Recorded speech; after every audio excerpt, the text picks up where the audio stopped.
ಶ್ರೀ ಗುರು ಬಸವ ಲಿಂಗಾಯ ನಮಃ. ನನ್ನ ಹೆಸರು ಅಲ್ಲಮ ಪ್ರಭು. ನಮ್ಮ ಬಾಬಾ ಹೆಸರು ಚಂದ್ರಪ್ಪ ಬಾಬಾ. ನಾವಿಬ್ಬರು ಕೂಡಿ ಎರಡು ಬಸವಣ್ಣನವರ ವಚನ ಹೇಳುತ್ತೇವೆ. ಉಳ್ಳವರು ಶಿವಾಲಯ ಮಾಡುವರು. ನಾನೇನ ಮಾಡುವೆ ಬಡವನಯ್ಯ ಎನ್ನ ಕಾಲೇ ಕಂಬ.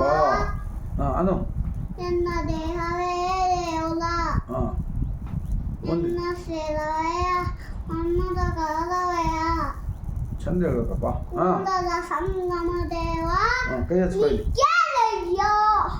ಕೇಳಿ ಕೇಳ ನಿಕ್ಕೇಳಯ್ಯ. ಮತ್ತೆ ಮುಂದೆ ಸ್ಥಾವರಕ್ಕೆ ಅಳಿವುಂಟು, ಸಂಗಮಕ್ಕೆ ಅಳಿವು ಇಲ್ಲ. ಕೈ ಮಾಡು. ಸಂಗಮಕ್ಕೆ ಅಳಿವು ಇಲ್ಲ. ಇನ್ನೊಂದು ಕಳ ಬೇಡ. ಕಳವ ಬೇಡ, ಕಳ್ಳ ಬೇಡ, ಕೊಲ್ಲಬೇಡ, ಹುಸೆ ನುಡಿಯಲು ಬೇಡ, ಅನ್ನರಿಗೆ ಸಹ್ಯ ಪಡಬೇಡ, ಮುನಿಯಬೇಡ, ಅನ್ನರಿಗೆ ಸಹ್ಯ ಪಡಬೇಡ, ತನ್ನ ಬಣ್ಣಿಸಬೇಡ, ಇದೆ ಹೈಲು ಬೇಡ, ಇದೆ ಅಂತಂಗ ಸುದ್ದಿ, ಇದೆ ಬಹಿರಂಗ ಸುದ್ದಿ.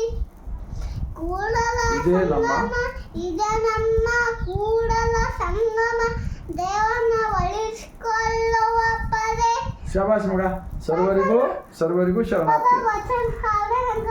ಸಾಕು ಬೆಸ್ಟ್ ಅದು. ಸರ್ವರಿಗೂ ಶರಣಾರ್ಥಿ. ಈ ಪುಟ್ಟ ಮಗು ಅಲ್ಲಮ ಪ್ರಭುವಿಗೆ ಒಂದು 5 ವಚನಗಳನ್ನು ಬರುತ್ತವೆ. ಆದರೆ ಈಗ 2 ವಚನಗಳನ್ನು ಹೇಳಿದ್ದಾನೆ. ಈ ವಚನಗಳು ನಿಮ್ಮ ಮನೆಯಲ್ಲಿರ್ತಕ್ಕಂಥ ಮುದ್ದು ಮಕ್ಕಳಿಗೆ ಕೂಡ ತಿಳಿಸುವ ಪ್ರಯತ್ನ ಪಟ್ಟರೆ ಅವರು ದೇವರನ್ನು ಹುಡುಕಿಕೊಂಡು ಅಲ್ಲಿ ಇಲ್ಲಿ ಸುತ್ತಾಡುವ ಅವಶ್ಯಕತೆ ಇಲ್ಲ. ಈ ಶರೀರವೇ ದೇವಸ್ಥಾನವಿದೆ ಮತ್ತು ಈ ದೇವಸ್ಥಾನದಲ್ಲಿ ಸೃಷ್ಟಿಕರ್ತ ಇದ್ದಾನೆ. ಆ ಕಾರಣಕ್ಕಾಗಿ ನಾವು ಬಸವಣ್ಣನವರ ವಚನ ಹೇಳಿದಂತೆ ಕಳಬೇಡ, ಕೊಲ್ಲಬೇಡ, ಹುಸಿ ನುಡಿಯಲು ಬೇಡ, ಮುನಿಯಬೇಡ, ಅನ್ಯರಿಗೆ ಅಸಹ್ಯ ಪಡಬೇಡ, ತನ್ನ ಬಣ್ಣಿಸಬೇಡ, ಇದಿರ ಹಳಿಯಲು ಬೇಡ.